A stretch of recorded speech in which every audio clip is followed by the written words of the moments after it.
creepypastas para tener de fondo mientras descubres que tu esposa Skinwalker tiene una gemela y te terminas acostando con su padre. Antes de iniciar quiero agradecer a los miembros del canal y al nuevo miembro Coco MB Wana. Ya se publicó el primer video exclusivo para miembros y vienen muchos más. Estén atentos. Este título fue gracias a Joseph Woods. Empezamos. La apuesta con mi hermano.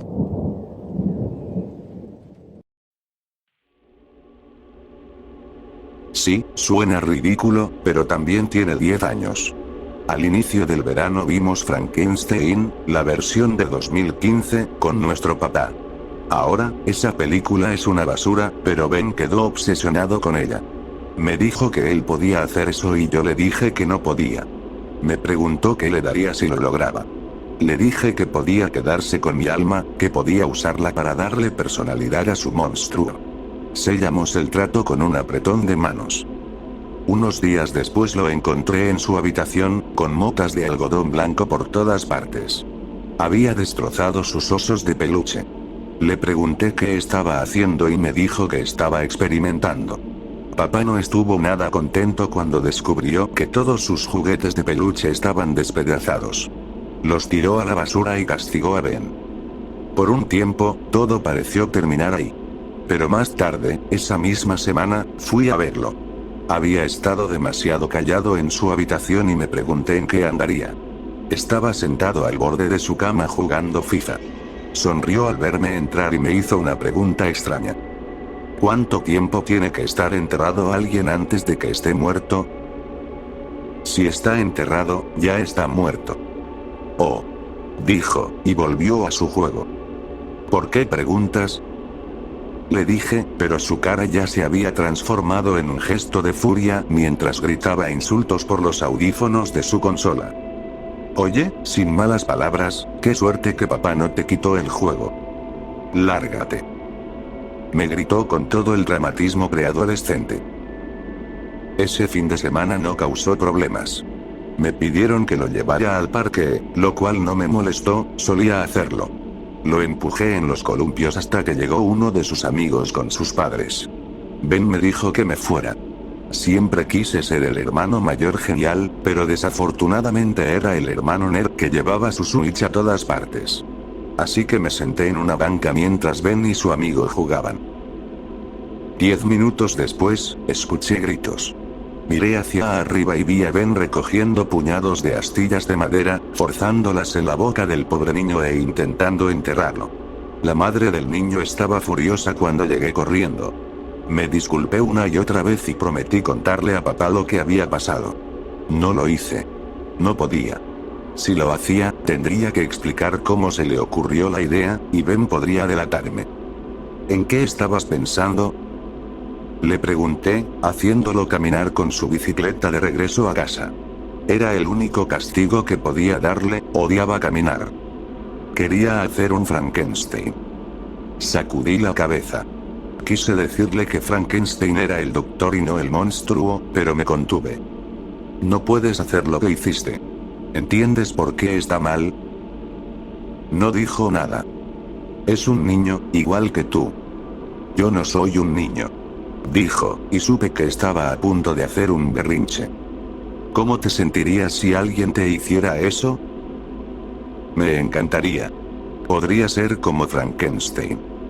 Me detuve junto a él, me agaché y le dije: no vuelvas a hacer eso a nadie. Papá se enojaría mucho si se entera de lo que hiciste. Te quitaría el Xbox y probablemente nunca te lo devolvería. ¿Entiendes? Bajó la cabeza. Ben, ¿entiendes? Asintió. Bien. Le despeiné el cabello y terminamos el camino a casa en silencio. El lunes me libré del problema. Estaba en casa de la abuela por las vacaciones. Pasé el día viendo YouTube. Lo recogí alrededor de las 3 y lo encontré sonriendo. ¿Por qué sonríes?, le pregunté. Lo hice, respondió. ¿Hiciste qué? Hice un Frankenstein. Estaba tan feliz. Un escalofrío me recorrió. ¿Qué hiciste qué? Gané. Gané tu alma. Le tomé la mano con fuerza y corrí de regreso a la casa de la abuela. Golpeé la puerta. No hubo respuesta. Golpeé otra vez. Entonces, sentí un enorme alivio al escuchar el ladrido de su perro desde dentro. Imágenes de su Jack Russell luchando por salir de una tumba improvisada habían invadido mi mente, y me alegré de que no fueran ciertas. Pero Ben no lo dejó pasar. Día tras día insistió en que había ganado. Quería saber cuándo le daría mi alma. Aunque hubieras hecho un Frankenstein, ¿cómo te daría mi alma? Pero lo prometiste. Exigió antes de hacer un berrinche. Hoy, mi papá me pidió que fuera a ver a la abuela. No estaba contestando el teléfono. Al principio no lo pensé mucho, pero cuando Ben pidió venir conmigo, algo me golpeó de repente. Gané. Canturreó Ben mientras caminábamos el corto tramo hasta su casa, dando pequeños saltos con cada paso. Cuando llegué a la puerta, dudé antes de tocar. Nadie respondió. Giré el picaporte. La puerta estaba sin seguro. Hola. Llamé, con una sensación incómoda creciendo en mi estómago. ¿Qué hiciste? Le solté a Ben, jalándolo dentro de la casa.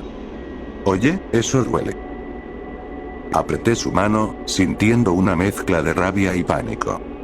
Abuela, ¿estás aquí? Nada.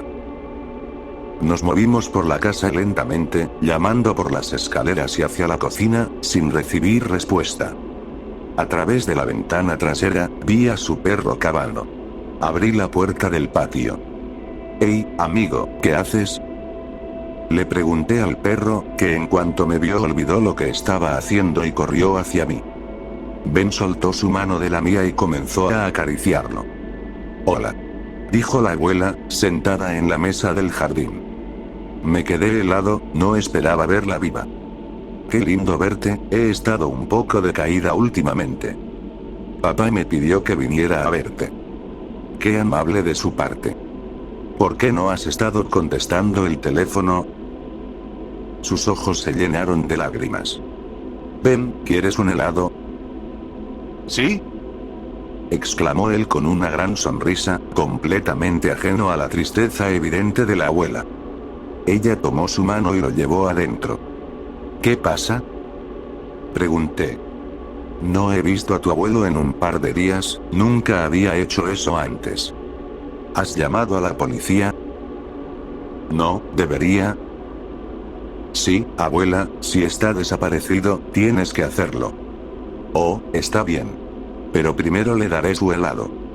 Mientras hablábamos, escuché al perro seguir cavando.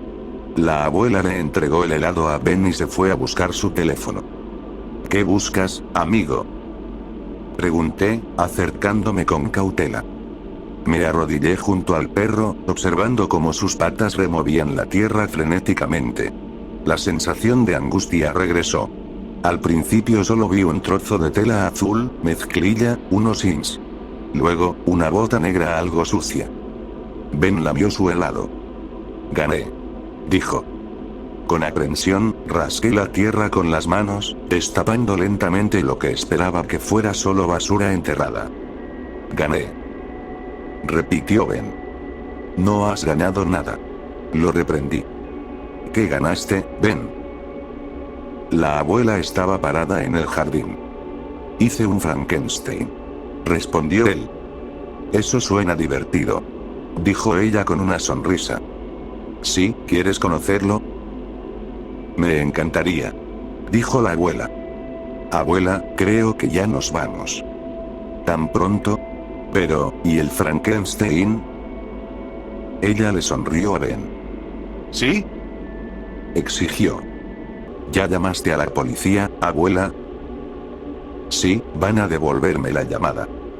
Nos sentamos en la sala mientras ella esperaba que sonara el teléfono. «¿Vas a mostrarme al Frankenstein?», preguntó. «Sí. Está en el jardín». «No», dije. «Ben quiere mostrármelo, ¿verdad?». «Ajá. Entonces lo hará». Me quedé en la sala sin saber qué hacer, esperando que mi abuela gritara. No era mi culpa. Me repetía eso una y otra vez. El teléfono sonó. Lo bloqueé de mi mente. Momentos después, regresaron. Te juro que estaba ahí. Ben le dijo. Estoy segura de que sí. Respondió ella con una sonrisa. ¿Vas a contestar? No lo haría. Mi abuela pasó junto a mí y tomó el teléfono fijo. Hola, Peter, tus encantadores hijos están aquí conmigo ahora mismo. Mi abuela se quedó en silencio. Maravilloso. ¿Ted está contigo? No, no sé por qué estaría tan sucio. Dice que fue culpa de Ben, pero Ben está aquí. Sabes que la memoria de Ted está fallando. ¿Vas a traerlo de vuelta? Maravilloso. Le encantará ver a sus nietos. Ben sonreía de oreja a oreja. Gané. Dijo otra vez. Eso fue esta tarde. Desde entonces, me he sentido extraño. Como si mis emociones no tuvieran ni arriba ni abajo, como si estuviera entumecido. Necesito consejo. ¿Es posible perder el alma?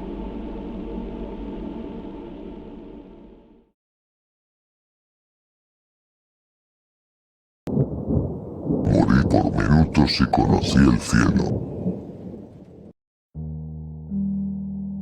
Esta mañana pisé un pedazo de vidrio roto.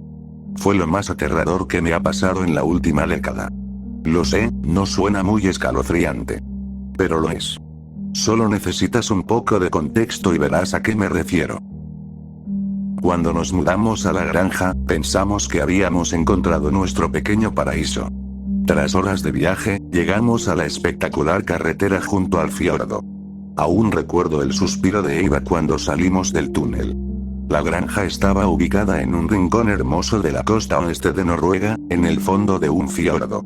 Una delgada franja de tierra verde entre el océano y las montañas permitía que la gente se asentara, pero era un terreno difícil. Los granjeros solían plantar árboles frutales o criar ovejas salvajes. Llovía demasiado para cualquier otra cosa. Las hileras de viejos manzanos en la granja me cautivaron, pero lo que realmente me convenció de comprarla fue el granero antiguo. De inmediato me imaginé cómo se vería una vez restaurado. Una combinación de lo viejo y lo nuevo, vigas alquitranadas y grandes ventanales con vistas impresionantes. Imaginé personas viniendo aquí para trabajar o relajarse. El paisaje era inspirador, el aislamiento perfecto para retiros de equipo. Tenía un plan. Compramos la granja con el dinero de mi indemnización. Acababa de perder mi trabajo como gerente de un fondo de inversión. Me había quemado por completo, y la empresa me despidió. Así que decidí volver a lo básico, regresar a la naturaleza y a Noruega, donde crecí. Mi esposa, una escritora bohemia con ansias de una vida simple lejos de la alta sociedad del Upper East Side en la que se crió, estaba encantada con la idea. Nuestra hija, supongo que nunca le preguntamos realmente. Así que nos mudamos al fin del mundo, en Noruega. Y por un tiempo, la vida fue bastante buena. La primera señal de problemas apareció semanas después de habernos instalado. Yo estaba cortando el césped y nuestra hija de 8 años jugaba en algún lugar cercano. Esa era una de las mejores cosas de mudarnos aquí. Lisa podía jugar afuera. Un gran cambio después de Manhattan, créeme. Podía jugar en cualquier parte, sola. O eso pensábamos. Papá. Papá, ayúdame. Apenas escuché su voz por encima del rugido del cortacésped. Inmediatamente entré en modo protector y corrí hacia los gritos. Papá, ayuda. Miré alrededor frenéticamente. Papá. Papá, estoy aquí arriba. Mi corazón latía con fuerza. No la veía. En el árbol, papá. Estoy en el árbol, La vi. Estaba muy alto en uno de los robles gigantes que bordeaban el camino a la granja. Agarré la rama más baja y me impulsé hacia arriba con una agilidad que me sorprendió. Cuando llegué hasta donde estaba Lisa, ella ya se había calmado. Cariño, sabes que no puedes trepar árboles sin avisarle a alguien. Mira lo que hiciste. Pero papá, el hombrecito me dijo que estaba bien. Me dijo que me ayudaría. ¿El hombrecito? Me sorprendió lo natural que sonó su mentira, o al menos la magnitud de su imaginación. Cuando era más pequeña, solía tener muchos amigos imaginarios. Sí, el hombrecito. Me miró con seriedad. No dijiste que tenías que estar tú, solo que alguien tenía que estar. Bueno, cariño, entonces estoy cambiando la regla.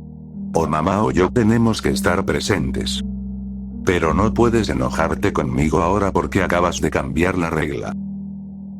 Me reía ante su lógica digna de un abogado, aunque seguía aterrada en el árbol. No, cariño, no puedo enojarme.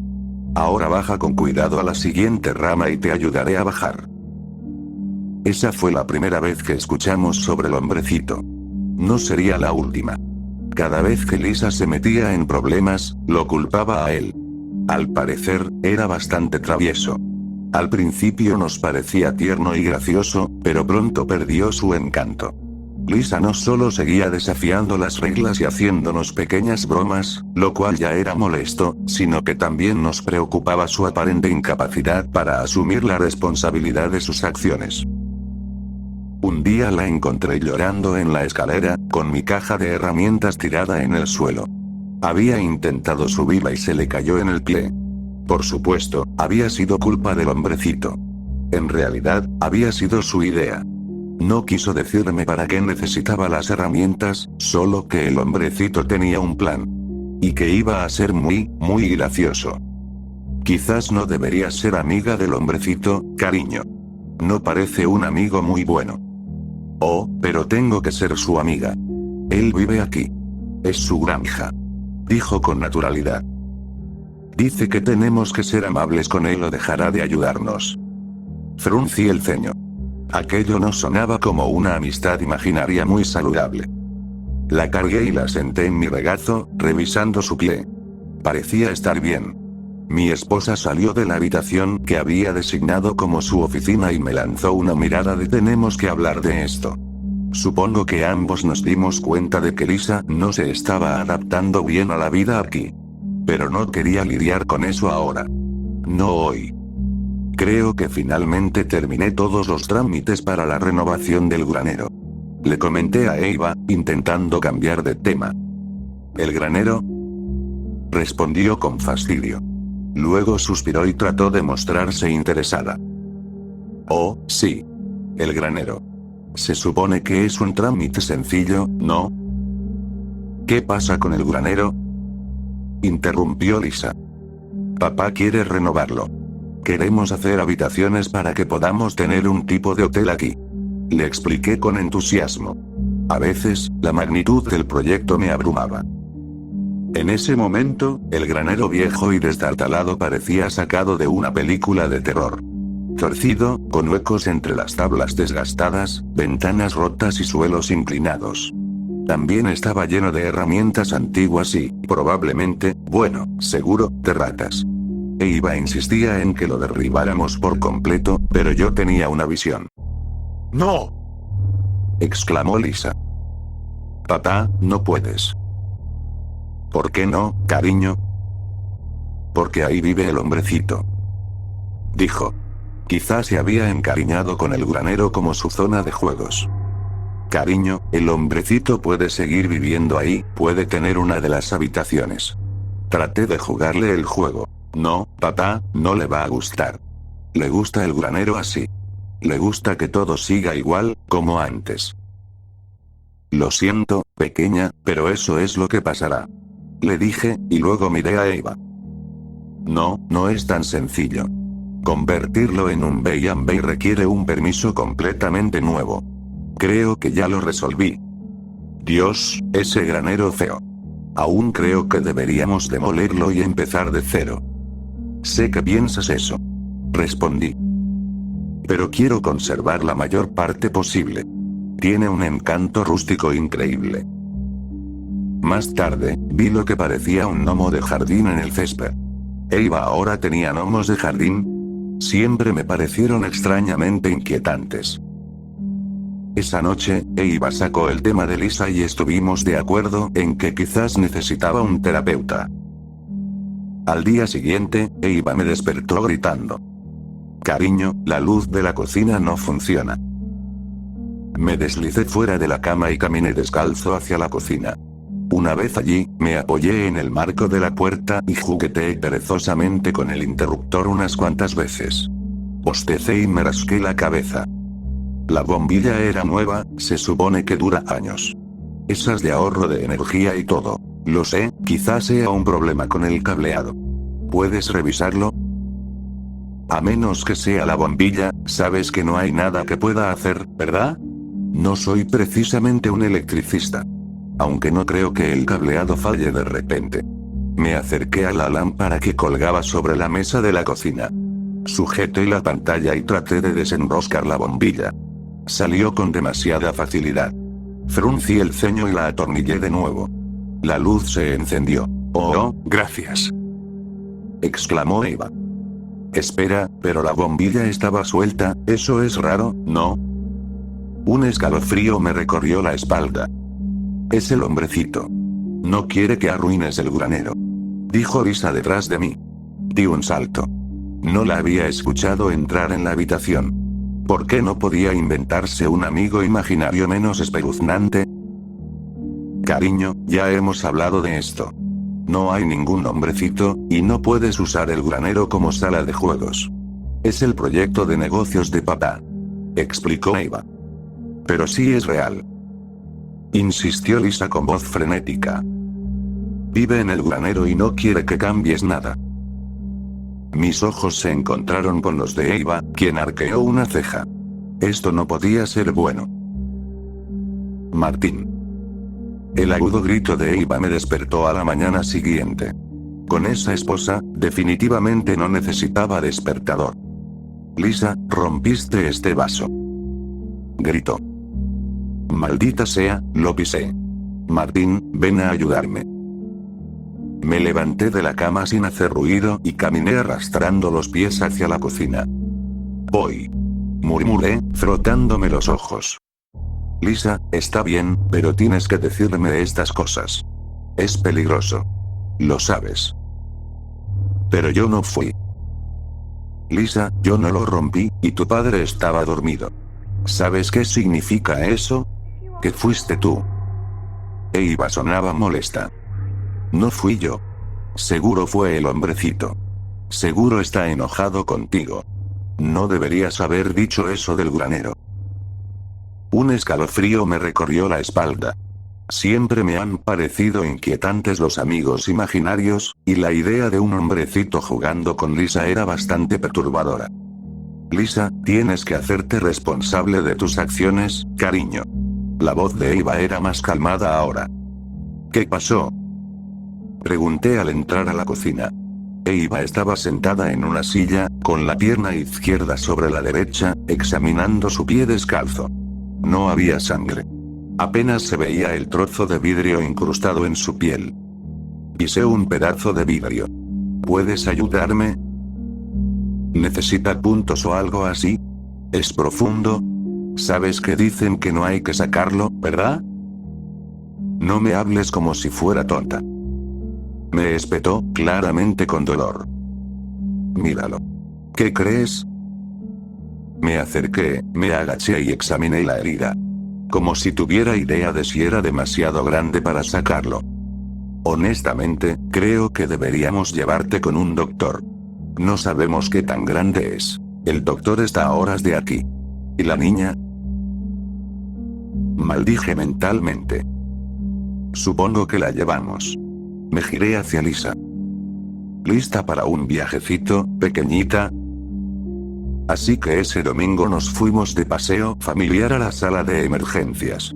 El doctor dijo que fue bueno que fuéramos, el vidrio era más grande de lo que parecía y sacarlo por nuestra cuenta casi seguro habría dañado un nervio.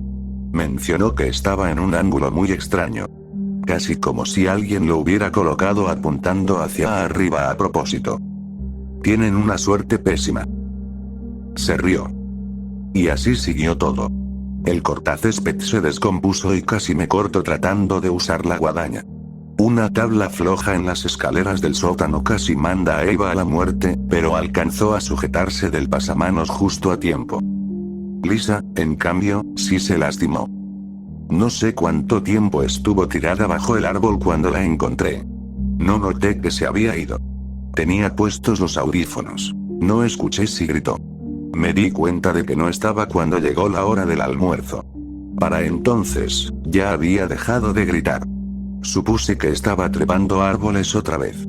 Caminé hacia los robles, con la mente aún en el granero y en los formularios de permisos que seguía llenando mal. Vi algo bajo el roble. Parecía que Lisa había tirado su chaqueta descuidadamente al pie del árbol. Cuando me acerqué, me di cuenta de que no era solo su chaqueta. Era Lisa. Mi mente se quedó en blanco por el miedo. No recuerdo haber corrido, pero debí hacerlo. Luego ya estaba arrodillado a su lado, acariciando suavemente su pequeña frente. Tratando de no mirar su pierna, doblada en un ángulo antinatural. Sus párpados temblaron y luego se abrieron. Papi, tenía mucho miedo, papi. Mi miedo se transformó en una furia abrasadora. Estaba tan enojado. Conmigo mismo, sobre todo, por no haber prestado más atención. Con Eva, por haberse ido a una reunión con su editor. Con los dos, por ser tan egoístas. Pero Lisa era la que estaba ahí. No te subas a los malditos árboles sola. Grité. Ella me miró con sus enormes ojos asustados. Fue el hombrecito. Dijo con voz temblorosa. Dijo que estaba bien, que no te molestaría. El hombrecito no es real, carajo. Grité, sacando el teléfono. Iba a llamar una ambulancia. De inmediato. Tono de llamada. Sí lo es. Lisa susurró. 911, ¿cuál es su emergencia? Mi hija tiene la pierna rota en múltiples partes, envíen una ambulancia ya. ¿Puede decirnos dónde está, señor? Se lo dije. Es real, papá, está justo ahí. Señaló con el dedo. ¿No lo ves? Seguí la dirección de su dedo con la mirada. Estaba señalando a ese maldito gnomo. Juraría que ese condenado adorno de jardín se veía más feliz que nunca. Lo haría polvo en cuanto tuviera la oportunidad. Lisa comenzó a decir algo, pero sus palabras salían confusas, incomprensibles. Estaba perdiendo la conciencia. Dejé de prestarle atención al gnomo y empecé a gritarle a la operadora del 911 que hiciera algo. Desde ese momento, todo es un borrón. Lisa estaba en cirugía cuando Eva llegó. Debía haberla llamado. No lo recuerdo. Le dije que Lisa estaría bien, igual que el doctor me había asegurado, pero no estaba convencido. ¿Y podemos deshacernos de ese maldito gnomo de jardín? Lisa cree que es su amigo. Por supuesto, de todos modos, es tu estúpido gnomo. Siempre me pareció espeluznante. ¿Qué? ¡No! Martín, si estás tratando de ser gracioso, no lo estás logrando. Yo, no. Eva, no bromees con eso. Bueno, no es mío. Odio los gnomos. ¿Qué? Pero yo nunca he tocado esa cosa. Jamás compraría algo así. ¿Qué? No. Yo tampoco lo he tocado nunca. Entonces, ¿de dónde demonios salió esa cosa? Sentí un nuevo miedo extenderse en mi estómago. Nos quedamos en silencio un momento. Eva frunció el ceño y se humedeció los labios. ¿Sabes qué? Seguro fue Lisa. Dijo, con un tono más firme de lo que reflejaba su expresión. Debe haberlo encontrado en el granero. Asentí, pero no podía sacudirme la sensación de que había algo más en todo esto. Me considero un hombre racional, pero en ese instante, sentado en el hospital a altas horas de la noche, con los nervios destrozados, me pregunté si algo más estaba ocurriendo. Algo antinatural. Llevamos a nuestra pequeña de vuelta a la granja, con un enorme yeso y la indicación de tener cuidado. Y lo tuvimos. Pasaron semanas sin incidentes, y nos dejamos llevar por una falsa sensación de seguridad. Lisa no volvió a hablar del hombrecito. Su pierna sanó rápido, más rápido de lo que el doctor esperaba. Bromeó diciendo que debía de ser por todo el aire fresco del campo. La vida volvió a ser buena. Pero, por más que lo busqué, no pude encontrar ese maldito gnomo. Empecé a pensar que lo había imaginado todo. Sé lo que están pensando. Sé lo que vi, ¿cierto?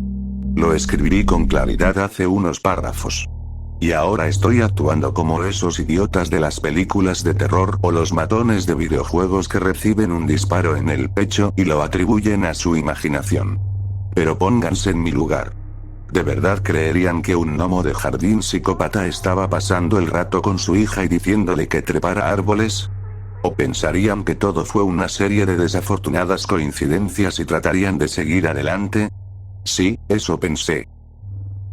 Pero en Nochebuena, todo comenzó de nuevo. Las luces se apagaron. Fui a revisar la caja de fusibles en el sótano y casi me caí por un escalón suelto en las escaleras. Podría haberme lastimado gravemente. El día de Navidad, una tubería se rompió. Unos días después, la calefacción dejó de funcionar. En la víspera de Año Nuevo, los fuegos artificiales que compramos fallaron y explotaron. Por suerte, fui precavido y seguí todas las medidas de seguridad. De lo contrario, podría haber perdido una mano, o algo peor. El día de Año Nuevo, las cosas escalaron. Eva y yo estábamos en la cocina, Lisa jugaba en el piso de arriba. Fue Eva quien notó el humo primero. ¿Hueles eso? ¿Oler qué? Eva olfateó el aire. Huele a humo. No huelo nada. ¿En serio? ¿O algo se está quemando o estoy teniendo un derrame cerebral? Olfateé el aire. Espera, tal vez tienes razón. Eva frunció el ceño. ¿Puedes ir a revisar? En ese momento, el detector de humo sonó, el chillido de la alarma perforando el silencio. Crucé la cocina en 2 pasos largos y abrí la puerta hacia la sala. Por un segundo, me pregunté por qué el árbol de Navidad se había vuelto naranja. Y entonces lo entendí. Todo el maldito árbol estaba en llamas. Corrí de vuelta a la cocina y tomé el extintor. Apunté a las llamas y la espuma blanca cubrió todo, sofocando el fuego y dejando la sala con una extraña vibra navideña. Nieve. Escuché a mis espaldas, y cuando me giré, vi a Lisa jugando en la espuma. Se veía tan feliz. Era casi tierno. Me apoyé en la puerta y sentí la presencia de Eva a mi lado. ¿Qué carajo está pasando aquí?, susurró. Eva nunca decía groserías. Me giré para mirarla. Estaba pálida. Supongo que las luces de Navidad hicieron un cortocircuito o algo. Respondí, mirando a nuestra pequeña hija reír entre la espuma. ¿De verdad? Su voz era tranquila, pero tenía un matiz de desesperación. ¿De verdad crees que eso pasó? ¿Alguna vez has escuchado de un árbol incendiándose por un cortocircuito en las luces? Lisa dejó de jugar y se volteó hacia nosotros, con una expresión triste. Es el hombrecito, dijo en voz baja. Está enojado porque no le dieron comida en Navidad. Muy enojado. Miré a Eva.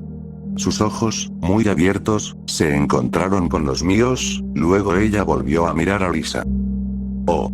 Fue todo lo que pude decir.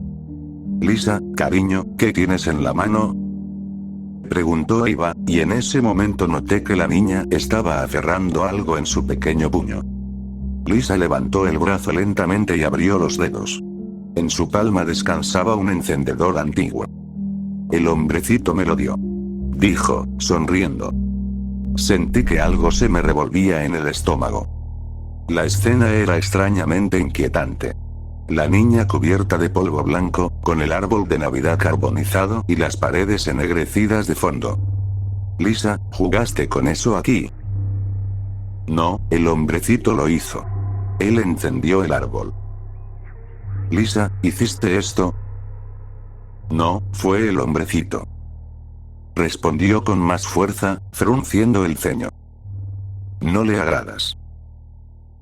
Un escalofrío recorrió mi espalda. Lisa, ya no puedes jugar con el hombrecito, dijo Eva. No sé cómo logró mantenerse tan serena. Yo estaba a punto de cagarme encima. Y tienes que darme eso. Pero él me lo dio. Se quejó Lisa. Sí, pero es peligroso. Tienes que dármelo. Lisa hizo un puchero, pateó el suelo y, de mala gana, caminó hacia su madre para entregárselo. Ahora ve a la cama. Cuando Lisa nos dio la espalda, Eva me miró fijamente. ¿Qué carajo? No lo sé. Fue lo único que pude decir. No lo sé. Algo raro está pasando. Algo jodidamente raro está pasando. Y vamos a llevar a esa niña a terapia. Solo pude asentir. Eva llamó a un terapeuta a la mañana siguiente, y al parecer nuestra hija estaba lo suficientemente jodida como para que le dieran una cita al día siguiente.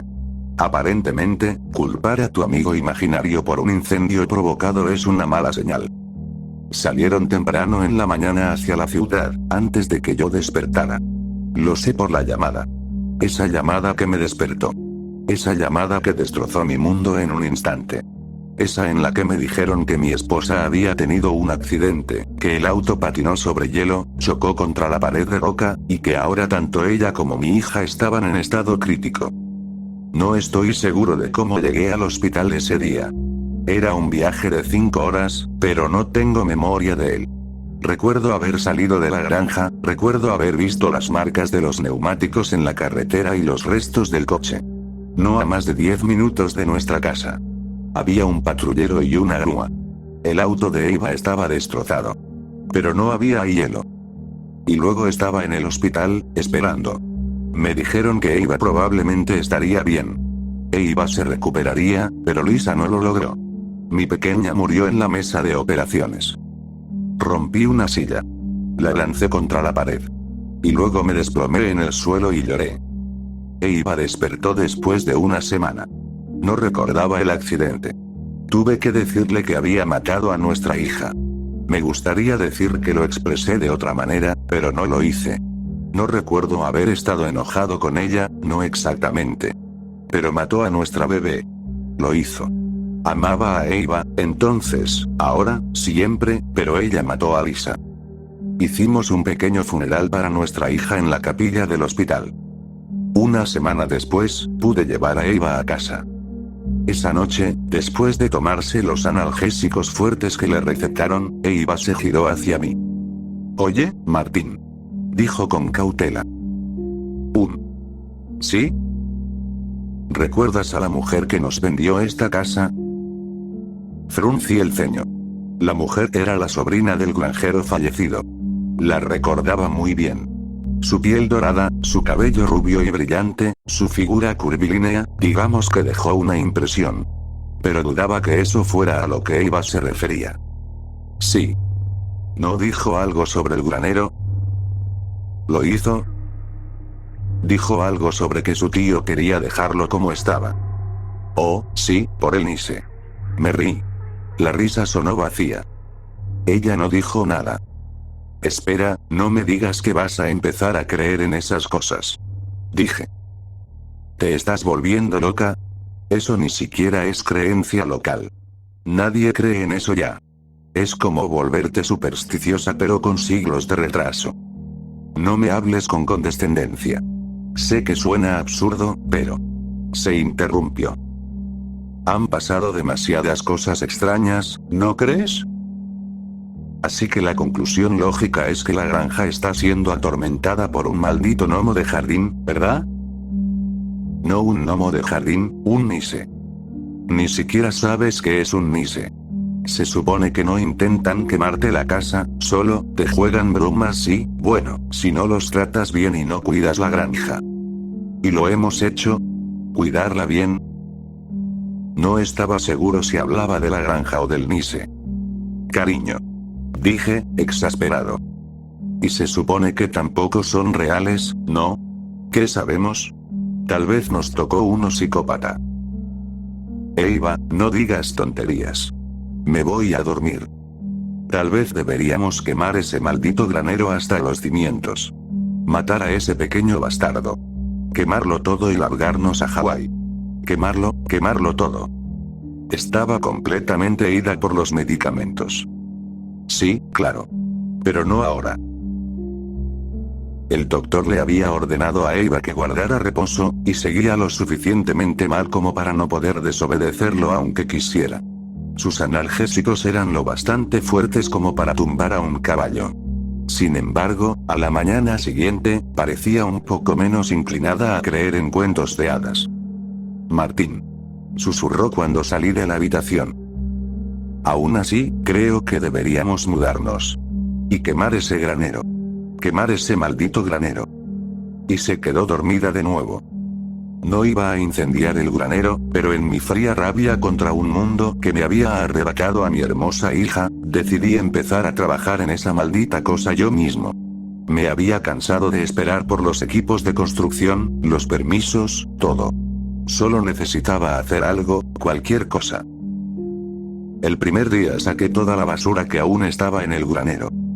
El segundo día comencé a derribar los establos para los animales. El tercer día, todo se fue al carajo. Desperté tarde. Me había quedado inconsciente en el sofá de la sala después de tomar más whisky del que me gustaría admitir. Eva podía andar atontada con sus analgésicos recetados, así que yo me automedicaba. Parecía justo, considerando que todo era su culpa de todos modos. Pero mudarnos aquí había sido mi idea, y si no lo hubiéramos hecho, entonces tal vez, sacudí la cabeza con furia, tratando de detener el pensamiento antes de que se saliera de control, y gruñí por el punzante dolor de cabeza que provocó. Mi cabeza pesaba, mi cuerpo se movía lento. Lo primero que noté fue el calor sofocante. Gruñí otra vez, me estiré y entonces percibí el olor. Humo. ¿Qué demonios? Rodé fuera del sofá y avancé arrastrando los pies por el pasillo. ¿Por qué no habían sonado los detectores de humo? El pasillo estaba lleno de humo. De inmediato me puse alerta, despierto. Agarré el extintor de incendios, su peso ligero me recordó que nunca lo recargué después de usarlo con el árbol de Navidad. Maldije y corrí escaleras arriba. Había otro en el pasillo, afuera de las habitaciones. Palpé a ciegas el espacio junto a la estantería. Mis manos se cerraron en el vacío. Miré hacia abajo. Nada. ¿Lo habíamos puesto del otro lado? Corrí por el pasillo. Ningún extintor. Maldije otra vez. ¿Lo habíamos movido? Entonces escuché su grito. Un alarido desgarrador, desesperado, primitivo, que me sacudió hasta los huesos.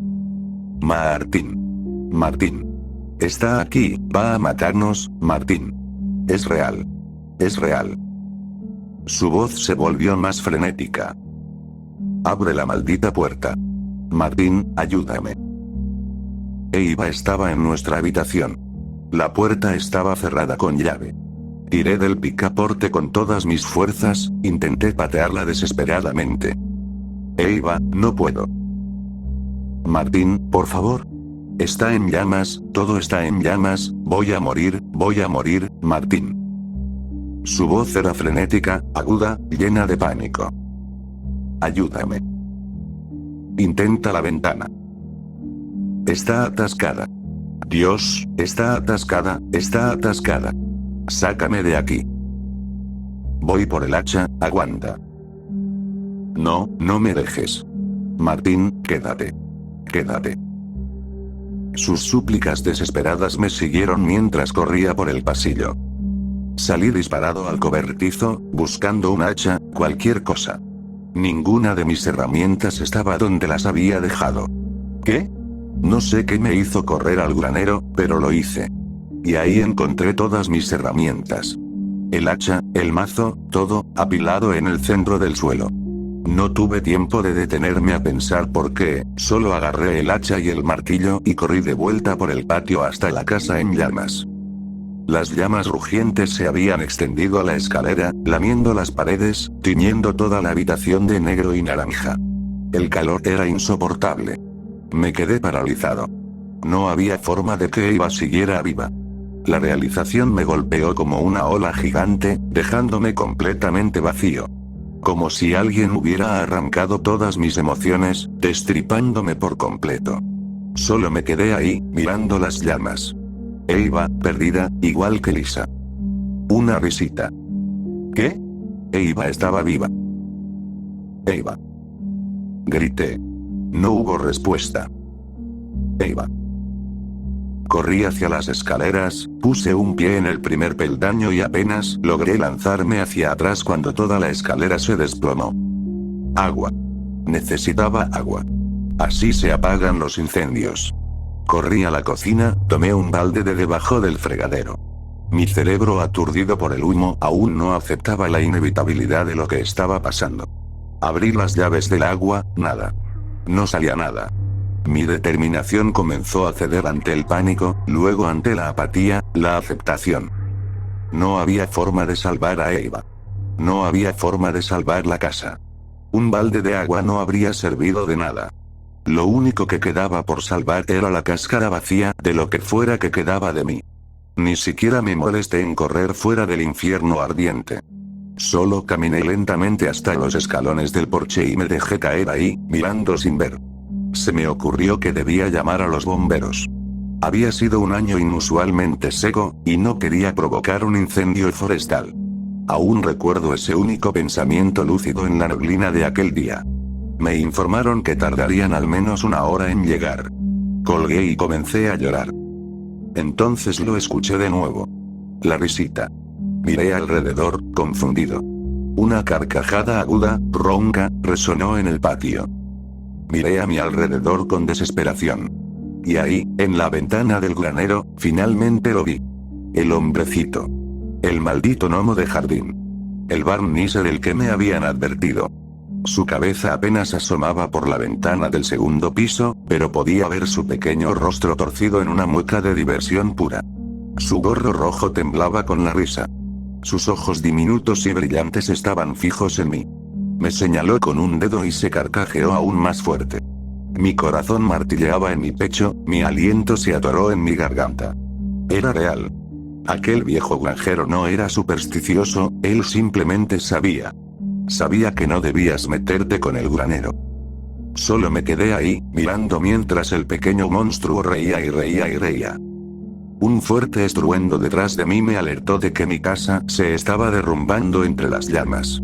Me sacó de mi trance. Ese maldito enano había matado a mi esposa, y encima tenía el descaro de quedarse ahí, en el granero, riéndose de mí. El miedo se convirtió en una furia abrasadora. Iba a matarlo. Iba a acabar con él y con ese estúpido granero. No me importaba nada más que la venganza. Seguía riendo. Más fuerte. Más alto. Un instante de claridad perfecta, y tomé mi decisión. Él había incendiado mi casa, así que yo iba a incendiar la suya. Era lo que Eva quería. Lo que debimos haber hecho en cuanto pusimos un pie en esa maldita granja. Guardaba gasolina en el granero. Entré en la penumbra y me detuve por un momento. Luego destapé uno de los bidones y lo pateé, dejando que el combustible se derramara. Destapé los otros 2, agarré uno en cada mano y salí con paso firme. Empecé a esparcir la gasolina, empapando las paredes del granero. Rodeé todo el edificio, cubriendo la mayor cantidad de superficie posible. Todo el tiempo, aquella risa me seguía. Era como si estuviera dentro de mi cabeza. No podía bloquearla. Solo reía y reía y reía. El calor de la casa en llamas me alcanzó. El olor a humo era insoportable. El sudor me corría por la cara. Saqué el encendedor del bolsillo, lo encendí y lo arrojé sobre la gasolina. El fuego rugió de inmediato. Por suerte para mí, no había llovido en semanas, y las llamas devoraron con avidez las secas tablas de madera del granero. En cuestión de segundos, el fuego envolvió toda la estructura, sin dejarle ninguna escapatoria al pequeño hombre. La risa se detuvo.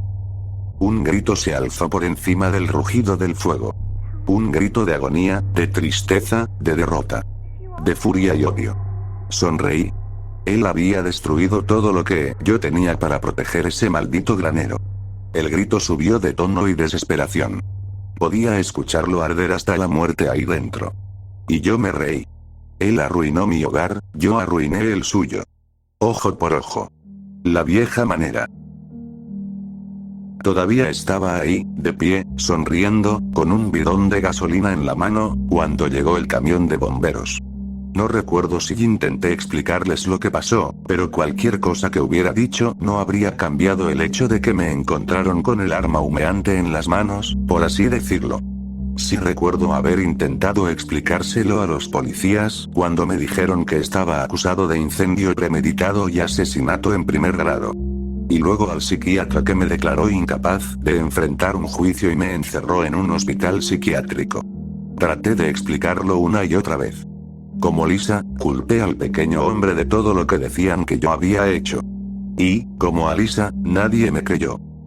Después de años de terapia y una medicación brutal, me quebré. Finalmente entendí lo que había hecho. Me había emborrachado, me había llenado de ira y, en un ataque de locura contra mi esposa, convencido de que era culpable de la muerte de nuestra hija, la había quemado viva. Encendí el fuego, cerré la puerta con llave y tiré la llave. Jamás recuperé la memoria de esos momentos, nunca recordé haberlo hecho, pero eso era lo que me decían. Eso debía ser lo que realmente pasó. Porque no fue el Nise quien incendió la granja, porque el Nise no existe. Los enemigos imaginarios, al igual que los amigos imaginarios, no pueden prender fuego las cosas. Cuando finalmente comprendí lo que había hecho, quedé destruido. Lloré durante horas, durante días. Grité, me arranqué el cabello, destrocé todo lo que estuvo a mi alcance. Intenté matarme una y otra vez, pero es difícil lograrlo cuando ya estás encerrado en el pabellón cerrado de un manicomio. Finalmente, acepté que tenía que vivir con lo que había hecho. No fue fácil. Me tomó mucha terapia y aún más medicación. Y me dejaron salir. Ya no era una amenaza para la sociedad. Me mudé al apartamento de mis padres en Oslo. Ellos habían muerto años atrás, dejándome el lugar. Estaba tratando de construir algo parecido a una vida. Seguía fuertemente medicado, por supuesto. Conseguí un trabajo en la tienda de abarrotes local. La mayor parte del tiempo me quedaba en el departamento viendo televisión, navegando en foros de internet. Apenas había empezado a pensar que, tal vez, algún día mi vida podría volver a ser una vida. Pero entonces, hace 2 días, quemé una tostada. No me habría importado, excepto porque el detector de humo no se activó. Lo revisé. Las baterías estaban un poco flojas. Solo necesitaban un pequeño ajuste. Por alguna razón, una vieja canción infantil noruega emergió, indeseada, desde la neblina de mi cerebro saturado de medicamentos. Ogmanen ville fran isen flite, membre isen blean til ingen nite. Foroit pavogna set sadnis en oglo. Hector bifliteridad, Vito. Hector bifliteridad, Vito. Y el hombre quiso huir del Nise, pero el viaje de nada le sirvió, porque en lo alto del carro, el Nise reía. Creo que nos mudamos hoy, los dos, creo que nos mudamos hoy, los dos, así que ahora, quizá, entiendas por qué pisar ese pedazo de vidrio fue lo más aterrador que me ha pasado en mucho tiempo. Porque yo no lo rompí. Mi esposa estaba muerta. Mi hija estaba muerta. ¿Sabes quién queda?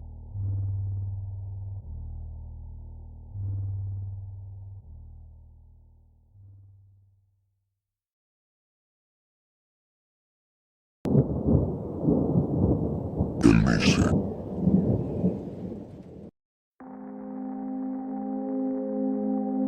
Mientras nunca fui el mejor de los cristianos, siempre creí en Dios.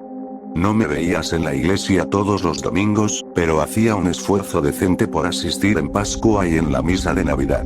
Incluso, cada par de años, algún miércoles, podía vérseme con una mancha de ceniza en la frente. Eso fue, por supuesto, antes de que un conductor ebrio decidiera que mi onda necesitaba ser comprimido a la mitad de su tamaño. No recuerdo mucho del accidente en sí ni de mi estadía en el hospital después de eso. Pero esta historia no trata sobre eso. Esta historia trata sobre lo que vi cuando estuve muerto por 6 minutos. Un momento estaba conduciendo por la avenida Roosevelt, ocupado en mis propios asuntos, esperando a que el semáforo cambiara a verde. Al siguiente, sentí un golpe descomunal y todo se volvió negro. Cuando vi la luz al final de un túnel oscuro, supe lo que me había pasado. Había muerto. Sabía que era una buena persona. Trataba bien a mi familia. Mis muchos años en la tierra me habían enseñado que la gente, en esencia, era buena. No tenía miedo de entrar en esa luz blanca, a pesar de que dejaba mi vida atrás, porque sabía que eventualmente volvería a ver a los míos. Así que avancé hacia la luz.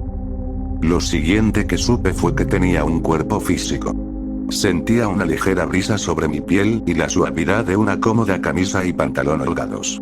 Las pequeñas manchas y lunares marrones que había acumulado en mis antebrazos tras años de trabajo físico habían desaparecido, y mi piel estaba tan suave como la de un bebé. Si pudiera mirarme en un espejo, probablemente vería una versión mucho más joven de mis actuales 44 años. ¿Terminaste de admirar la pinta nueva? La voz me sorprendió. Sonaba demasiado normal. Lo siento. Es mucho que asimilar. Dije a la voz que aún no lograba ubicar. Espera un momento, ¿dónde demonios estás? Aquí. La voz venía de mi derecha, y mis ojos se ajustaron lo suficiente como para distinguir una silueta contra la luz que me rodeaba. La intensidad del resplandor pareció disminuir un poco y, por fin, pude verlo. Como yo, llevaba una camisa blanca holgada y pantalones blancos. Y había algo raro en su cabello. ¿Ahora sí me escuchas?, dijo. ¿Qué? Lo había oído todo el tiempo. ¿Por qué me preguntaba eso? Lo siento, mal chiste. Mis habilidades sociales están algo oxidadas. Pensé un segundo antes de captar a qué se refería. ¿Acabas de citar ese comercial de Berrizón de hace una década? Mi visión se aclaró lo suficiente para ver qué era lo extraño en su cabello. Llevaba un peinado tipo Foxhound de color púrpura oscuro. Suspiró. Y otra vez fracaso en ser gracioso. ¿De verdad ha pasado tanto tiempo? Además del Foxhound, tenía un piercing en la cara. Si no fuera por la ropa blanca holgada, encajaría perfecto en un concierto de Fall Out Boy de 2005. La última vez que revisé, era 2018. Carajo. Ya te darás cuenta de que aquí el tiempo no significa mucho. ¿Esto es el cielo? El chico emo soltó una risa seca. Sí, el cielo. Miré a mi alrededor en todas direcciones. Hasta donde alcanzaba la vista, solo había un blanco infinito. Solo él y yo. ¿Cómo te llamas?, pregunté. Daniel. Bien, Daniel. Mis ojos ya estaban totalmente adaptados y seguía sin haber nada más que ese vacío infinito. Si esto es el cielo, ¿dónde demonios está todo? Me miró en silencio un momento.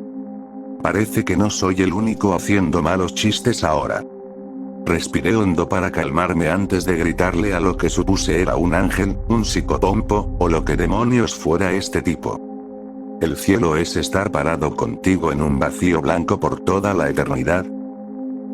Daniel me miró con tristeza. No lo es. Solo quería retrasarlo lo más posible. Daniel quería retrasarlo lo más posible. Retrasar el ir al cielo. ¿Por qué?, pregunté, con la única pregunta que me quemaba en la cabeza. Miró hacia la nada en silencio antes de responder. Supongo que tendrás que descubrirlo tarde o temprano. Estaba a punto de preguntarle qué diablos quería decir cuando sentí un tirón repentino.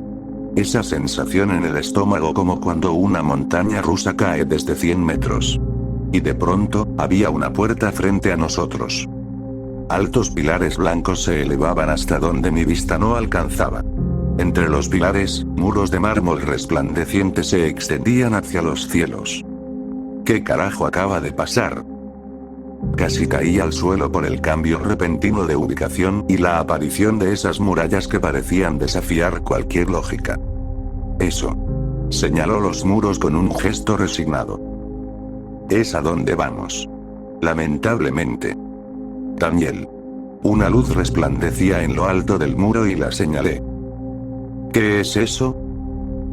Miró hacia arriba. No mires directamente si no quieres una jaqueca infernal. La luz se hizo más intensa. Entre su brillo, distinguí un par de alas. Y otro par detrás. Y otro más, cerca de lo que parecían ser sus piernas. Su cabeza era la de un león. No, era de buey. Pero tenía un pico. Y una boca humana. No tengas miedo. Tronó una voz desde la luz, acercándose cada vez más. Sus facciones eran imposibles de definir, cambiaban con cada parpadeo. Su mera presencia hacía doler mi cabeza. 14 alas. 12. Mira hacia otro lado. Dijo una pequeña voz a mi derecha. Era difícil pensar.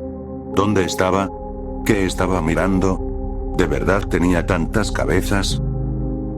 Sentí un tirón en la cabeza y, de repente, miraba el suelo. Mi mente se despejó de golpe.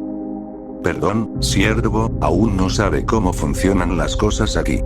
Soy su guía a través de las 3 puertas y solo queremos pasar. Dijo Daniel a mi lado. El calor de la luz irradiaba sobre mí. No sabía que la luz podía tener una intención, pero esta la tenía. Me analizaba. Me medía. Mis errores de vida desfilaron ante mí. 20 años de matrimonio destruidos por una noche de borrachera. Viejos amigos olvidados. Enterarme de la muerte de uno de ellos 3 años después, por terceros. Por supuesto, guía. Retumbó la voz, sacudiendo mi esencia. Pueden pasar. La luz se alejó, ascendiendo más allá de los muros. Vamos. Daniel tiró de mí. Tenemos que entrar. Espera. Me solté de su agarre. Dime qué carajo está pasando. ¿Qué demonios era eso? ¿Cómo tenía tantas cabezas? ¿Y por qué tenemos que pasar? ¿No se supone que ya fuimos juzgados? Daniel me miró. Esta vez, su expresión era distinta. Había tristeza. Tal vez resentimiento. Pero, sobre todo, miedo. Miedo al mirar los muros y las figuras que los custodiaban. Esos son ángeles. Si tienes suerte, no verás muchos. Yo pensaba que la Biblia era un montón de basura. Y la mayor parte lo es. Pero una cosa que sí acertó fue su apariencia. Esas cosas que te destrozan la mente son reales. Y ahora, en serio, tenemos que entrar antes de que uno regrese. Lo miré fijamente. ¿Y por qué, Daniel? ¿Aún no lo entiendes? Dio un paso adelante, mirando la muralla. Estas no son las puertas del paraíso que te enseñaron en la escuela dominical. Miró hacia arriba, con temor. Estos son los muros de una prisión. Se giró hacia mí. Y los ángeles no son sirvientes de Dios. Son los guardias. Ahora. Continuó Daniel. Entremos antes de que otro baje a revisar qué estamos haciendo. Daniel comenzó a caminar hacia la muralla antes de que pudiera responderle de alguna manera. Si los ángeles eran guardianes, ¿qué demonios estaban custodiando? La muralla blanca como el alabastro estaba justo frente a nosotros. Daniel no mostró señales de detenerse mientras avanzaba hacia lo que parecía ser un pilar de mármol sólido de casi 2 metros de ancho. ¿Cómo se supone que pasaremos? Mi pregunta quedó interrumpida cuando la base del pilar, increíblemente grande, se levantó en completo silencio, apenas lo suficiente para que ambos pasáramos por debajo. Daniel no dudó ni un segundo y cruzó el nuevo espacio como si lo hubiera hecho 1000 veces antes. Este pilar debe pesar lo mismo que un rascacielos. ¿Cómo se levantó sin hacer ningún sonido? Pregunté. Preguntar cómo funciona algo aquí es un desperdicio de tiempo. Lo único que vas a conseguir son teorías de la gente que anda por aquí o porque así se ha dispuesto de parte del coro de cacahuates salados. Ahora trata de no verte tan impresionado, respondió. No sé si. Mi frase quedó cortada por segunda vez en cuestión de minutos cuando cruzamos el pilar elevado y pisamos lo que solo puedo describir como una ciudad de plata. No soy de exagerar, así que espero que tomes esto con toda la precisión que pueda transmitir. Era una ciudad entera hecha de plata. Altas agujas resplandecientes, más brillantes que cualquier espectáculo de luces en Las Vegas, se extendían hasta perderse en los cielos infinitos, despejados de toda obstrucción pero imposibles de ver con claridad. También había edificios más pequeños. Construcciones cuadradas de un solo piso que quedaban en la sombra de las imponentes torres, pero que aún brillaban con la luz omnipresente que lo inundaba todo. Entre las agujas plateadas había edificios perfectamente redondos de 2 y 3 pisos, irradiando un resplandor azul que parecía ser el único color en todo este lugar, aparte del oscuro tono púrpura del cabello de Daniel. Ver otro color en medio de la luz pura me hizo pensar en algo. Daniel, ¿dónde está todo el mundo? Señaló la base de una de las agujas y dijo. Si tienes la mala suerte de quedar atrapado en el primer cielo, uno de los brillantes te lleva dentro de una aguja. Miré la torre y noté una pequeña abertura en la base. Si Daniel no la hubiera señalado, jamás la habría visto. No tenía marcas, ni señales de haber sido esculpida o moldeada. Era como si la torre hubiera sido derretida y fundida en una sola pieza. Daniel continuó. Pero tú eres uno de los afortunados, así que te toca lidiar conmigo. Bienvenido a la ciudad de plata. Levantó las manos en un gesto burlón. Fuera lo que fuera que pensara de Daniel, el tipo podía irradiar sarcasmo sin necesidad de decir una sola palabra. No respondiste mi pregunta. Porque la estaba evitando. Lo miré fijamente. Debió notar mi molestia, porque suspiró y agregó. A pesar de cómo se ve este lugar, está casi vacío. Los que quedan están en el segundo o tercer cielo. Los que quedan... Daniel alzó la vista hacia una de las agujas y guardó silencio por un largo momento antes de responder. Ya verás. Me estaba cansando de tanta mierda críptica. Llevaba lo que se sentía como una eternidad, estando muerto y apenas habíamos caminado unos metros dentro de la ciudad de plata. No había nadie más, ni nada que mirar aparte de edificios que desafiaban la lógica. Me estaba preparando para gritar otra vez, tal vez llamar la atención de algún ángel, cuando noté algo desprendiéndose de uno de los edificios redondos de 3 pisos. Una esfera de luz azul se separó de la superficie del edificio, seguida por una segunda y luego una tercera. Se tomaron su tiempo. Murmuró Daniel mientras las luces azules se acercaban. A diferencia de la monstruosidad brillante que nos recibió en la muralla, estas eran del tamaño de pisapapeles. ¿Qué son? Pregunté mientras las 3 esferas comenzaban a orbitar alrededor de mi cabeza. Su brillo se había atenuado a un resplandor suave que no lastimaba la vista. Querubines. Observé las pequeñas esferas azules sin notar ningún rasgo distinguible. Querubines. Como los bebés alados de las pinturas renacentistas. Daniel rió en voz baja. Otra cosa más que todos se equivocan sobre este lugar. Señaló uno de los querubines cuando pasó frente a mi vista. Los querubines son los más bajos de los ángeles. No hacen mucho aparte de quedarse en esos edificios redondos, rondar a la gente y emitir juicio. ¿Estos cositos me están juzgando? En este momento...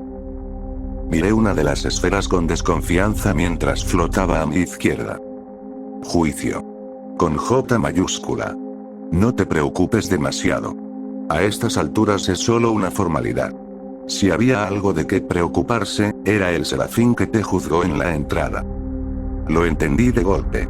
Los destellos de imágenes aleatorias cuando aquella cosa penetró en mi alma. Había recibido el juicio. ¿Me considerarían digno? ¿Me mandarían a una de las agujas pese a las palabras de Daniel? Uno de los querubines se detuvo justo frente a mí. Por un instante, sentí que iba a orinarme del miedo. Luego, el pequeño ser azul flotó arriba y abajo en el aire. Los otros 2 hicieron lo mismo antes de regresar al edificio del que habían salido. El que se había detenido primero tomó posición en la esquina superior de mi visión y permaneció ahí. Eso es una buena señal, dijo Daniel, observando cómo los otros 2 se alejaban. Daniel. ¿Sí? Dijiste antes que ellos eran guardianes. ¿Qué están custodiando exactamente? Daniel giró la cabeza hacia la muralla detrás de nosotros. No aquí. Te lo diré cuando crucemos la segunda puerta. Sin previo aviso, comenzó a caminar, dirigiéndose hacia un punto invisible entre una de las agujas y un edificio redondo iluminado. Al rodear la estructura, finalmente vi nuestro destino. Justo detrás de una de las inmensas agujas, había otra muralla.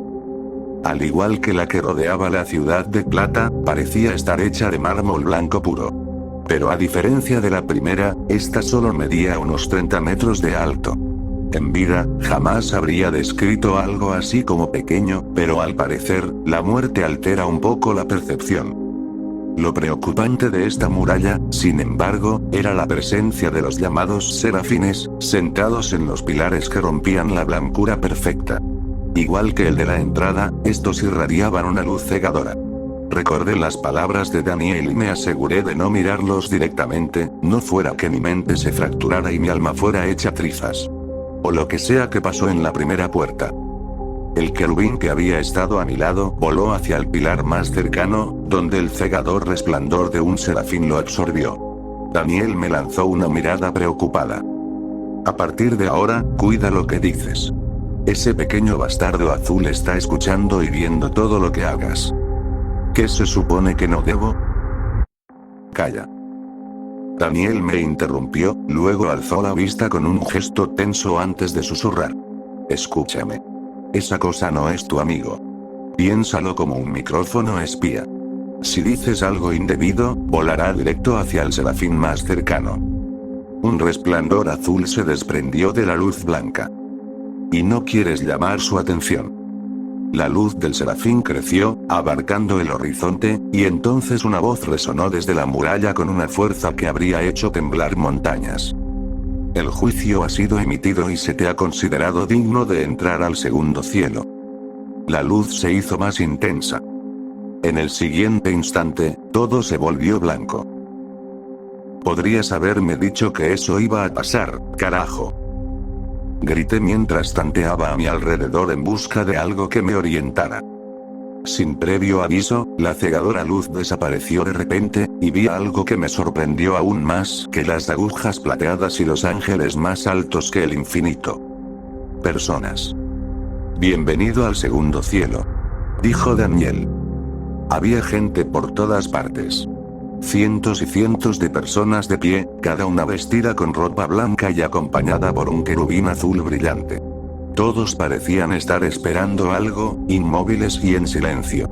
Miré hacia arriba y me di cuenta de que estábamos dentro de algún tipo de edificio, pues este lugar tenía techo en lugar de un cielo abierto. ¿Dónde demonios estamos? Pregunté. Daniel suspiró. Te lo dije. El segundo cielo. Específicamente, la sala material. Eché un vistazo alrededor. Dos de las paredes parecían estar hechas del mismo mármol impecable que las puertas. Contra la pared izquierda de la enorme habitación había varias pequeñas columnas separadas de la pared. Mientras miraba esas columnas, un destello de luz apareció sobre una de ellas. Donde antes no había nada, ahora había un pequeño cubo brillante, del tamaño justo para sostenerlo con ambas manos. Uno de los orbes azules que flotaban en la multitud comenzó a agitarse hasta que una persona en silencio, a su derecha, le prestó atención.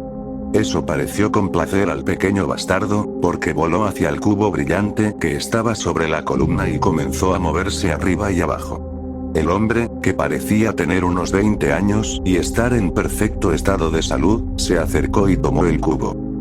¿Y por qué estamos aquí? Pregunté. Porque tengo que hacer mi trabajo, y mi trabajo es guiarte a donde necesitas ir.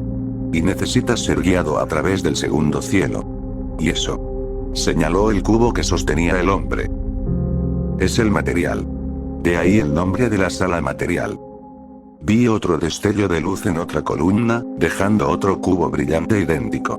Otra luz azul flotante guió a otra persona silenciosa hacia la columna para recogerlo, justo cuando la primera persona salía de la sala a través de un pasillo en el otro extremo. ¿Por qué nadie está hablando? Daniel observó a la nueva persona, una mujer rubia, mientras caminaba hacia el final de la sala con su cubo brillante. Sígueme. Se giró y me hizo señas para que lo siguiera. Vamos, antes de que tu pequeño tipo decida que te estás tardando demasiado. Lo seguí hacia el pasillo al final de la sala. ¿Somos prisioneros? Pregunté. Daniel se giró y miró directamente al querubín azul brillante que flotaba a mi izquierda antes de responder. Ninguno de nosotros es un prisionero aquí. Hacemos lo que hacemos porque conocemos nuestro propósito. Su significado era claro. No rompió contacto visual con la esfera luminosa ni por un segundo. Si alguno de los dos decía algo indebido, ese pequeño bastardo azul nos delataría al serafín más cercano. Daniel continuó caminando por el pasillo y yo lo seguí. Tras un corto recorrido detrás de una fila de personas que llevaban cubos y de otras que regresaban con las manos vacías, llegamos a una caverna inmensa, tan vasta que no podía calcular su tamaño. El techo estaba a unos 15 metros de altura. Frente a nosotros, alineados en filas ordenadas, había lo que parecían yunques de mármol de 1 metro de altura. Se extendían hasta donde alcanzaba la vista, y casi todos estaban ocupados por alguien. Mientras caminábamos en nuestra fila ordenada, vi cómo las esferas azules guiaban a sus asignados lejos de la línea hacia los yunques designados. Frente a la mayoría de los yunques, había personas en silencio, vestidas con la misma ropa blanca e idéntica, tallando sus cubos con picos de plata maciza. Daniel se detuvo y entró en una de las filas de yunques. Aquí en la manufactura, puedes ver a las personas que han sido juzgadas dignas de entrar al segundo cielo fabricando lo que se necesita fabricar. Observé uno de los muchos yunques mientras un recién llegado comenzaba a trabajar en su cubo sólido. ¿Y exactamente qué están haciendo con este misterioso material? Daniel miró al tallador mientras el joven comenzaba a esculpir el cubo. La primera astilla que cayó perdió el resplandor que tenía el resto del material. Aquí puedes ver cómo uno de los dignos comienza su labor creando las cadenas que son esenciales para todo lo que hacemos aquí. ¿Cadenas? La palabra sonaba extraña en relación con los cubos brillantes. Daniel caminó hasta otro tallador. Este ya no trabajaba en un cubo, sino en algo más redondo. Aquí puedes ver otro en proceso, acercándose a la forma que necesitamos. Me detuve, frustrado por la falta de respuestas. ¿Por qué demonios todos están haciendo cadenas? ¿Y dónde duermen? ¿Y dónde cagan? ¿Y qué carajos está pasando? ¿A quién están encadenando? Casi de inmediato me arrepentí de mis palabras. Daniel me miró y luego fijó la vista en el querubín azul, que comenzó a agitarse de manera inquietante. Aquí no se necesita dormir, dijo, dirigiendo la mirada a otro tallador. Nadie tiene hambre aquí. No hay dolor, no hay enfermedad, ni ninguna necesidad terrenal para nuestros cuerpos celestiales. Daniel hizo una pausa, miró a mi izquierda y continuó. Ahora que has visto dónde se fabrican las cadenas, sígueme a la entrada del tercer cielo. Miré a mi pequeño soplón. Parecía satisfecho con la respuesta de Daniel, pues dejó de agitarse y volvió a su posición flotante junto a mí. Daniel suspiró aliviado y reanudó la marcha. De repente, un tallador dejó de trabajar. Era un joven de cabello largo, como sacado de los años 60. Se giró hacia nosotros. ¿Por qué carajos solo los guías pueden hablar con la gente? ¿Cómo es justo eso? Daniel miró al querubín del joven. La esfera azul comenzó a agitarse frenéticamente. ¿Cómo esperan que trabajemos así? Continuó el hippie. Sí, no nos cansamos ni tenemos hambre, pero ¿cuál es el punto de todo esto? ¿Realmente vale la pena trabajar por toda la eternidad? La esfera azul del joven salió disparada hacia el cielo y desapareció en un segundo. Por primera vez, vi verdadero miedo en la cara de Daniel. Me empujó un paso atrás. A la vez, todos los que estaban cerca del hippie se alejaron de sus puestos. El hippie suspiró. Ya me jodí. Un destello apareció en lo alto de la caverna. Un resplandor cegador y una voz como trueno. Ya no eres digno del segundo cielo.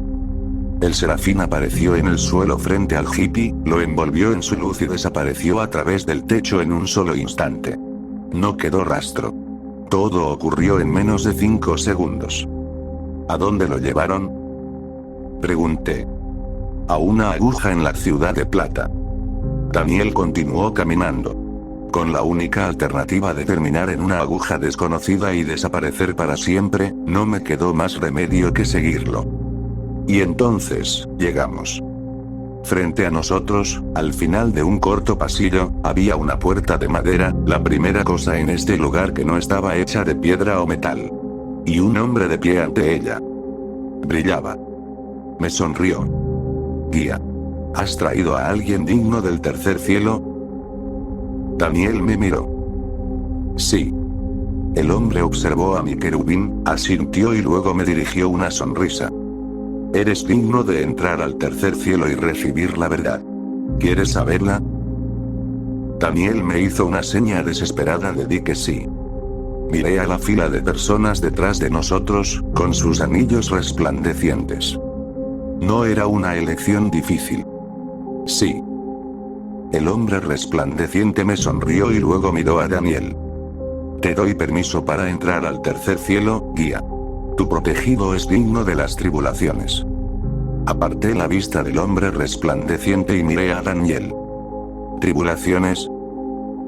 Daniel me hizo un gesto para que me acercara y nos apartamos a un lado para dejar pasar a la primera persona detrás de mí, quien sostenía un anillo resplandeciente.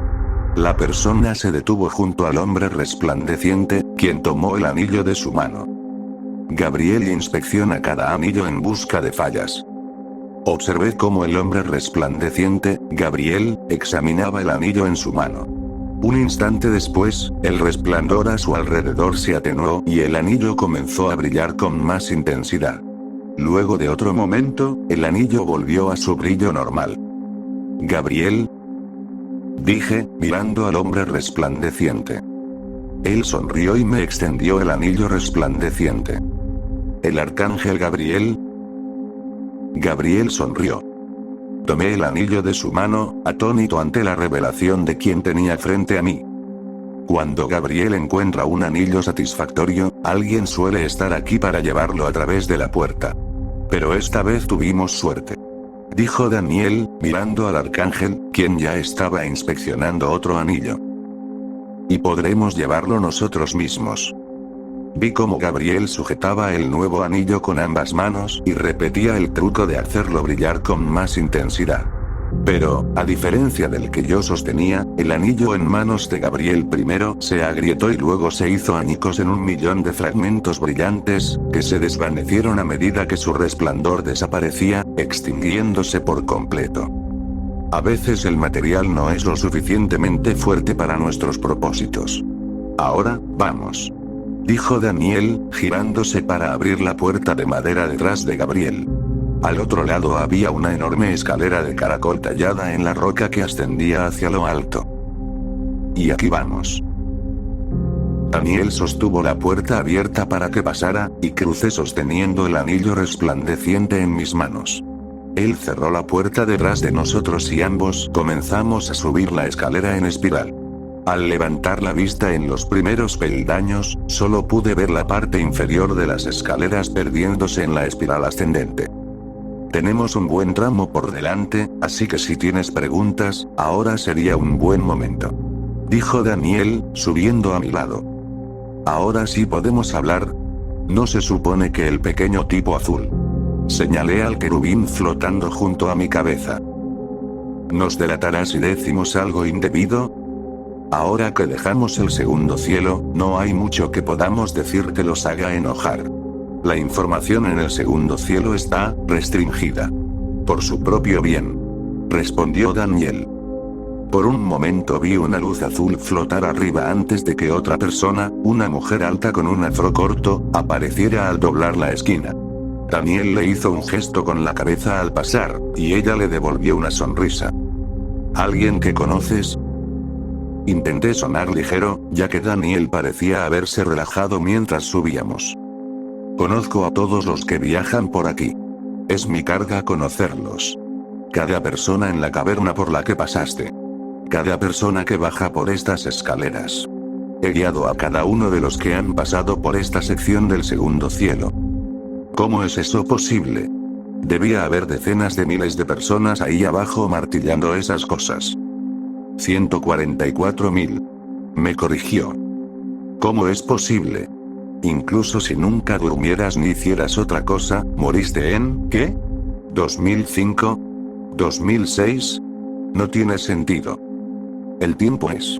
Daniel se quedó en silencio un momento. Diferente aquí. Bueno, no exactamente diferente. Es difícil de explicar. Un instante puede durar para siempre. Una eternidad puede ser un parpadeo. O algo así. Giré la cabeza y lo miré. Sé que no tiene mucho sentido. Yo tampoco lo entiendo del todo. Es imposible seguirle el rastro, de todos modos. Sin puntos de referencia con que compararlo. Añadió. Sin necesidad de cagar, dormir, comer ni beber. Dije. Exactamente. Caminamos otro rato en silencio.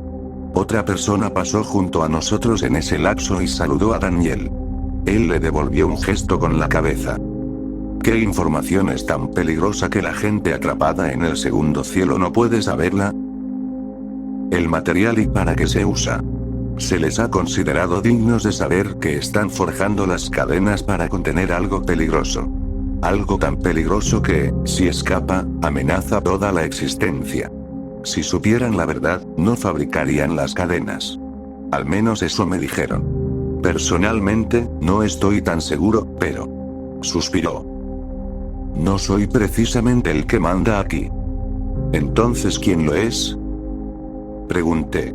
Esa duda me había estado quemando desde que vi la ciudad de plata vacía. Había visto ángeles de todo tipo y gente en una misión de servidumbre eterna, sin cansancio. ¿Pero a quién servían? A nadie, en realidad. ¿Hasta dónde sé? Miré la esfera azul flotando a mi lado. Daniel notó mi mirada y continuó. No eran libres, para nada. Sirven, igual que todos nosotros. Claro que ellos no tienen libre albedrío como nosotros.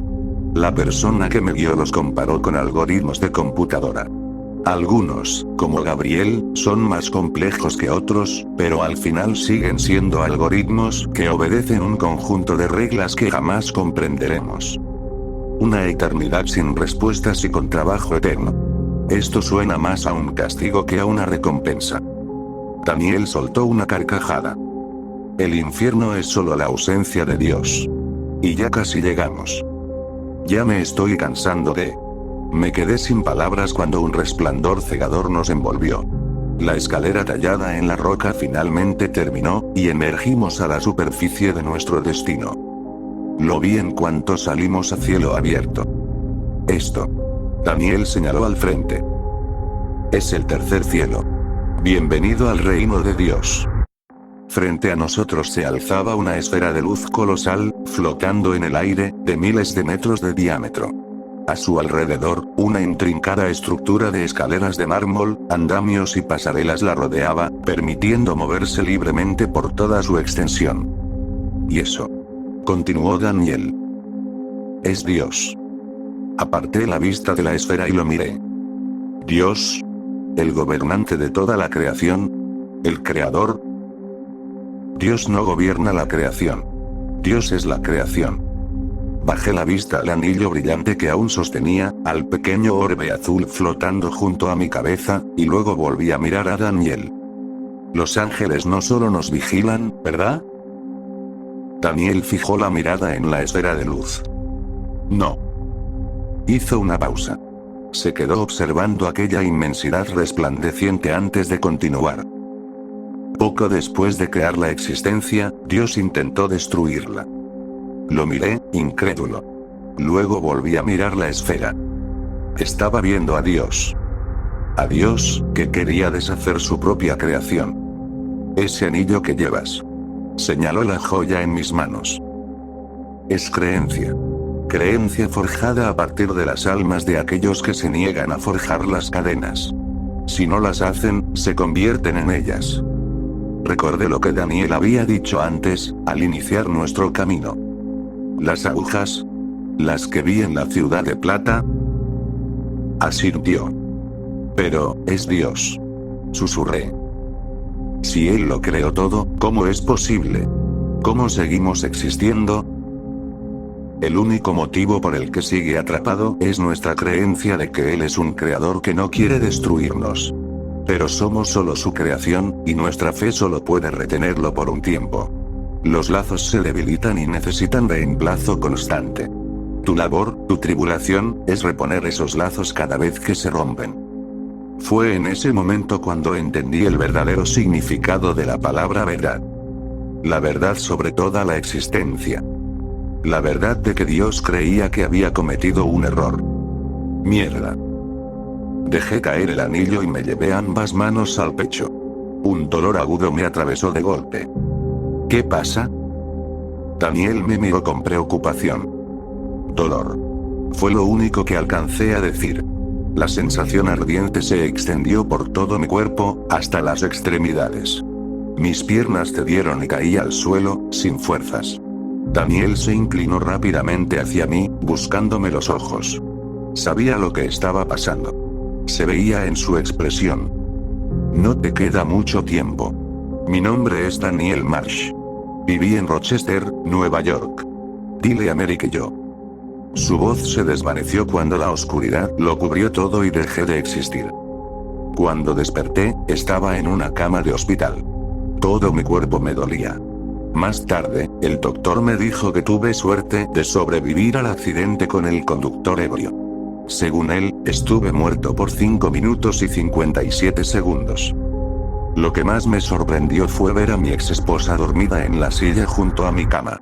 Al parecer, nunca la había eliminado de mis contactos de emergencia. A pesar de todo el dolor que le causé, había venido cuando estuve a punto de desaparecer para siempre. Todavía no me recupero del todo del accidente, pero los recuerdos de esos 5 minutos y 57 segundos siguen frescos en mi mente. No pensé que alguna vez los compartiría con alguien. Los escribí solo para tratar de procesarlos. Por más vívido que haya sido, me costaba creer que hubiera pasado de verdad. Hasta que busqué a Daniel Marsh en Rochester, Nueva York. La foto de su obituario de 2007 mostraba a un hombre un poco mayor de lo que recordaba, con poco más de 30 años, pero el mismo peinado de punta seguía ahí. Pensé en lo último que me dijo antes de que me trajeran de vuelta. El infierno es solo la ausencia de Dios. Si Dios quiere deshacer toda la creación. Y el infierno es su ausencia. Entonces prefiero el infierno.